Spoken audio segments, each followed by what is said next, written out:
আসসালামু আলাইকুম ওয়া রাহমাতুল্লাহি ওয়া বারাকাতুহু। আমাদের কয়েকদিনের মধ্যে কোরবানির ঈদ আসতেছে। কোরবানিটা হলো একটা সাংঘাতিক বড় আমল, যে আমল নবী সাল্লাল্লাহু আলাইহি ওয়াসাল্লাম মদিনাতে আসার পরে প্রতি বছর করছেন। আলহামদুলিল্লাহ এই ইবাদা আমাদের দেশে মাশাআল্লাহ অলমোস্ট সবাই করে, যাদের ক্যাপাসিটি আছে কোরবানি দিবার। এই কোরবানি নিয়ে আমি 3টা পয়েন্ট আলাপ করতে চাচ্ছি। যে কোরবানিটা আমরা করার সময় আমাদের নিয়তটা যেন ঠিক থাকে, কোরবানি আমরা কেন করতেছি। থার্ড হলো আমরা যে অ্যানিমাল, যে গরু ছাগলকে আমরা কোরবানি দিচ্ছি, তাকে আমরা বেসিক রেসপেক্ট যেন আমরা শো করি, আমরা যেন এহসান শো করি। আমাদের নবী সাল্লাল্লাহু আলাইহি ওয়াসাল্লাম এই ব্যাপারে কি বলছেন সেটা নিয়ে আমরা একটু আলাপ করব। সো ফার্স্ট, আমরা কেন কোরবানি করতেছি? অফকোর্স আমরা কোরবানি করতেছি হলো আল্লাহর সন্তুষ্টির জন্য, বাট আল্লাহ কোরআন শরীফে বলছেন যে it is neither their meat nor their blood that reaches Allah, but it is their তাকওয়া from you that reaches him. আল্লাহর কাছে পৌঁছায় না সেগুলার গোশত এবং রক্ত, বরং তার কাছে পৌঁছায় তাদের তাকওয়া। সো আমরা কোরবানি দেওয়ার সময় কতগুলা কোরবানি দিলাম, কত বড় গরু কোরবানি দিলাম, এর আগে আমাদের চেক করতে হবে যে আমাদের নিয়তটা কারেক্ট আছে কিনা। আমরা এই কোরবানি শুধুমাত্র আল্লাহর সন্তুষ্টির জন্য করতেছি, আর কোনো পারপাস নাই। এটা আমরা সবাই জানি, কিন্তু বাস্তবে সেই জিনিসটা হচ্ছে না অনেক ক্ষেত্রে। যে কোনো ইবাদা করার সময় আমাদের কোনো ডাবল নিয়ত থাকতে পারবে না, অনলি সিঙ্গেল নিয়ত থাকতে হবে, অনলি আল্লাহর জন্য। যদি আমরা কোনো ইবাদত করি, এই ক্ষেত্রে আমি কোরবানির কথা বলতেছি, যেটা মানুষকে দেখানোর জন্য করতেছি, নিজেকে মানুষের সামনে বড় করার জন্য, নিজের ইজ্জত মানুষকে বড় করার জন্য যদি আমি 2-3টা কোরবানি দিই, প্রবলেম। অথবা যদি আমার নেইবারের সাথে কম্পিটিশন দিয়ে নেইবার 2টা কোরবানি দিছে, তাহলে আমার 3টা কোরবানি দিতে হবে, সেটা যদি আমার নিয়ত হয়ে যায়, সেটা যদি আমার মনের ভিতরে চলে আসে, এই মেন্টালিটি যদি থাকে, তাইলেও এটা ভয়ঙ্কর রূপ ধারণ করবে। যে কোনো শো অফ হলো খারাপ, কিন্তু যখন আমরা ইবাদত নিয়ে শো অফ করতেছি, তখন এটা মাইনর শিরক হয়ে যাচ্ছে। যখন কোনো আমরা ইবাদত করি, সেই ইবাদত হলো শুধুমাত্র আল্লাহর জন্য, কিন্তু যখন ওই ইবাদতটা করি আমরা মানুষকে দেখানোর জন্য বা অন্য কোনো বেনিফিটের জন্য, তাহলে এটা মাইনর শিরক হয়ে যাচ্ছে। আমাদের নিয়তটা আমাদের সবার আগে ঠিক করতে হবে। শয়তান সারাক্ষণ আমাদের লেগে থাকবে এই নিয়তটাকে নষ্ট করার জন্য, আমাদের মনের ভিতরে ঢুকাবে, তোমার ফ্রেন্ড এত বড় একটা গরু কোরবানি দিচ্ছে, তুমি এত ছোট একটা কোরবানি দিচ্ছ। এইসব ধরনের জিনিস আমাদের ভিতরে শয়তান ঢুকানোর চেষ্টা করবে, যেন আমরা আমাদের নিয়তটা নষ্ট করে ফেলি। আমরা মানুষকে দেখানোর জন্য, কম্পিটিশনের কারণে আমরা যেন কোরবানি দিয়ে আমাদের এই স্যাক্রিফাইস, আমাদের এই কষ্ট যেন আমরা মাটি হয়ে যায়, নষ্ট হয়ে যায়, সেটা শয়তান বারবার চেষ্টা করবে।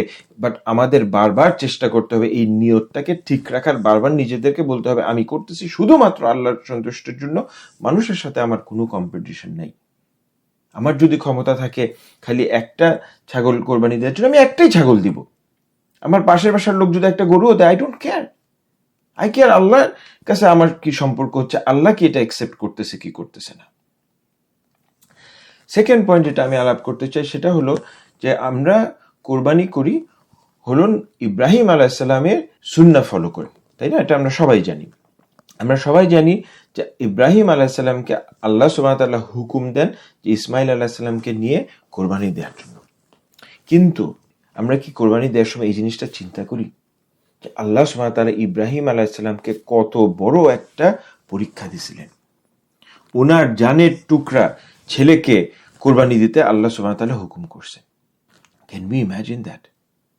কিন্তু ইব্রাহিম আলাইহিস সালাম একবারের জন্য দ্বিধা করেন নাই, আল্লাহর হুকুমকে উনি কোয়েশ্চেন করেন নাই। উনি সিম্পলি সামিনা ওয়া আতানা, উই হিয়ার এন্ড উই ওবে। আল্লাহর হুকুমকে উনি সবকিছুর উপরে রাখছেন, সবকিছুর উপরে আল্লাহ হুকুম করছে আমি এটা করব। এইটা হলো আমাদের এই ঈদের টিচিং। এই কোরবানির টিচিং হলো যে আল্লাহর অর্ডার অন্য সবকিছুর উপরে। আমরা যদি আল্লাহর কোনো বিধান না বুঝি, তাহলে সেটা আমার উইকনেস, আমার দুর্বলতা।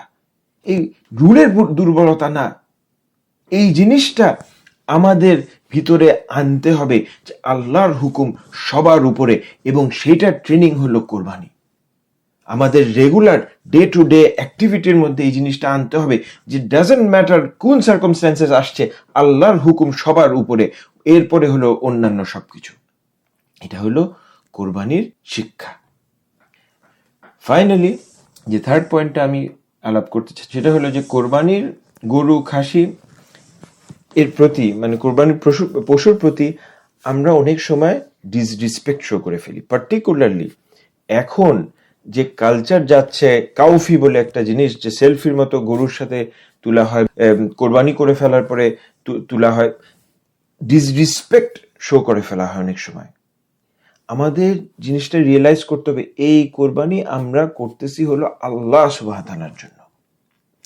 আল্লাহর জন্য যে পশুকে আমরা কোরবানি দিতে যাচ্ছি, সেই পশুর প্রতি তো একটু হলেও আমাদের রেসপেক্ট দেখাতে হবে। এক সাহাবা রাদিয়াল্লাহু আনহু, উনি কোরবানির জন্য উট নিয়ে যাচ্ছে। কোরবানির জন্য যখন উট নিয়ে যাচ্ছে, ওনার নিজের উট নাই চড়ার জন্য, তো উনি নিজে পায়ে হেঁটে যাচ্ছে, আর কোরবানির উটকে উনি সাথে নিয়ে যাচ্ছে। সেটা উনি করতেছেন কেন? কারণ উনি এই উটের প্রতি সম্মান দেখাচ্ছেন, যে এই উটের প্রতি, এই উটের উপরে আমি কেমনে চড়বো, যে উটটাকে আমি আল্লাহর জন্য কোরবানি দেবার জন্য নিয়ে যাচ্ছি, সেই উটের উপরে আমি কিভাবে চড়বো। নবী সাল্লাল্লাহু আলাইহি ওয়াসাল্লাম ওনাকে বললো যে তুমি উটে চড়ো, ইটস ওকে, ফাইন। কিন্তু এই হাদিস থেকে যেটা আমরা বুঝি, এটা হলো যে সাহাবারা কোরবানির পশুর প্রতি ওনারা কিরকম রেসপেক্ট শো করতেন। নবী সাল্লাল্লাহু আলাইহি ওয়াসাল্লাম বলছেন যে আমরা যখন কোনো কিছু করব, আমরা সেই জিনিসের মধ্যে আমাদের ইহসান দেখাতে হবে। আমরা যখন কোরবানি দিব, তখন সেই পশুর প্রতি আমাদের ইহসান দেখাতে হবে। আমরা কোরবানি করব বেস্ট ম্যানার শো করে, ভালোভাবে আমরা কোরবানি করব। আমাদের কোরবানির ছুরি যেন শার্প থাকে, যেন পশুটা যেন কোনো মতে কষ্ট না পায়, সেটার ব্যাপারে আমাদের অ্যাটেনশন দিতে হবে। সেই পশুটার সামনে যেন আমরা ছুরিটাকে শার্প না করি, পশুটা যেন দুইবার কষ্ট না পায়, একবার কষ্ট পাইতেছে, ভয় পাইতেছে যে আমরা তার সামনে ছুরিটাকে শার্প করতেছি, আরেকবার কোরবানির কষ্ট পাইতেছে। নো, কেন? ছুরিটাকে আমরা দূরে শার্প করে নিয়ে আসি। ওই পশুটার সামনে আরেকটা পশুকে যেন আমরা কোরবানি না দিই, এগুলো তো বেসিক। মোট কথা হলো, আমরা যেন কোরবানি দেবার সময় সেই পশুটার প্রতি রেসপেক্ট শো করি, আমরা যেন সেই পশুটাকে কষ্ট না দিই, এহসান করি সেই পশুটার প্রতি। এইসব বেসিক জিনিস আমাদের ভিতরে আনতেই হবে। আল্লাহ সুবহানাহু ওয়া তাআলা আমাদেরকে যেন কোরবানিটা সুন্দর মতো করবার তৌফিক দান করুক। আল্লাহ আমাদেরকে আমাদের কোরবানিকে কবুল করুক। আল্লাহ আমাদের যে আরাফার দিন আসতেছে, এই আরাফার দিনের ইবাদত আল্লাহ সুবহানাহু ওয়া তাআলা কবুল করুক। সাল্লাল্লাহু আলাইহি ওয়া সাল্লাম, বারিকা নবী আলা মুহাম্মদ, সুবহানাল্লাহি ওয়া বিহামদিহি, আস্তাগফিরুল্লাহ ওয়া আতুবু ইলাইহি।